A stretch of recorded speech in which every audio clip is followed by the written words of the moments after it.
Welcome to the economy of the collapse.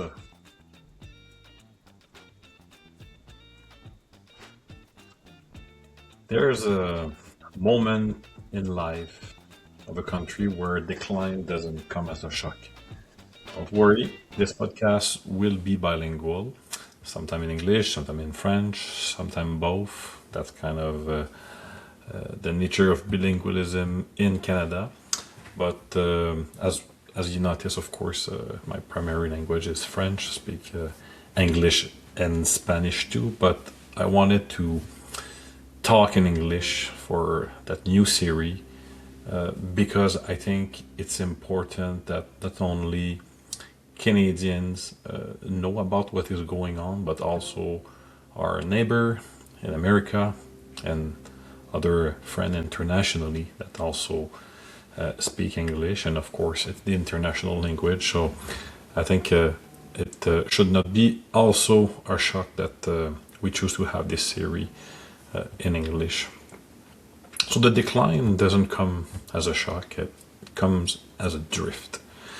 Quiet, gradual, and structural. And if you're paying attention, you can feel it before you can even prove it. Welcome to the economy of the collapse.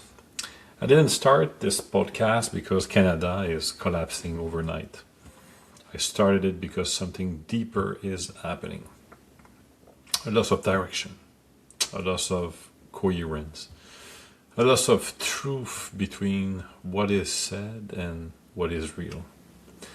This podcast exists to try to close that gap. But let's start with the numbers. Canada is running a persistent structural deficit, with recent federal deficit projected in the tens of billions annually. We've seen numbers as high as 78 billion.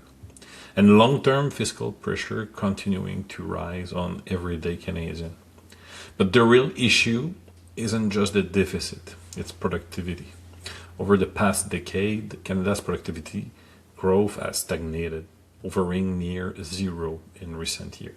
And that's critical because productivity is what drives wages, competitiveness, long-term prosperity. And without it, you don't grow, you dilute. Canadians every day feel that their purchasing power is just being eroded. At the same time, GDP per capita has stagnated. Cost of living has surged. Affordability has collapsed, coupled with mass migration. Canada is one now of the least affordable housing market in the OECD. And that's not a cycle, that's a structural imbalance. At the same time, Canada has adopted one of the most aggressive immigration strategies in the developed world. Over 1 million newcomers per year when you include permanent resident, temporary workers, international students. Immigration absolutely can be a strength, but only when systems can absorb it. Right now they can't. And we're seeing that not only in Canada, in a lot of other countries too. And I'm sure you've seen that over the internet, on Facebook.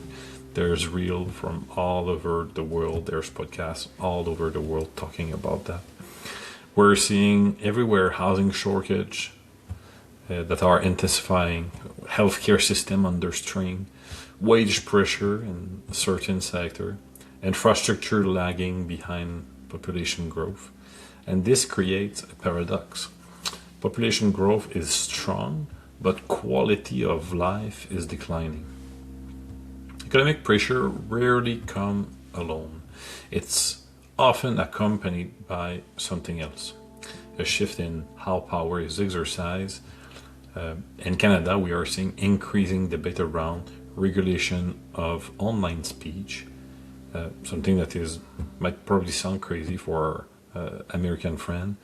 Expansion of administrative oversight, evolving definition of harm and hate. Legislation and regulatory direction are moving toward greater control over what can be expressed and how platforms operate. And we saw in the UK where this is leading to in terms of people being arrested just to questioning mass migration and or quoting some Bible verse, and this is alarming. But we need to recognize that trend.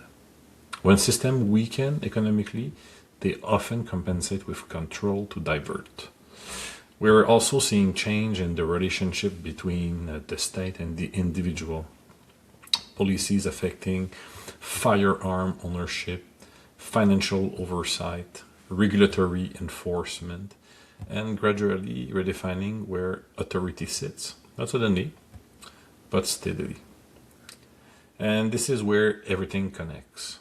This is not just an economic story, a policy story, or a political story. It's a structural story. When productivity collapses, debt rises, system gets strained, trust declines, what you're seeing is not a downturn. You're seeing a system under pressure. This podcast is not about outrage.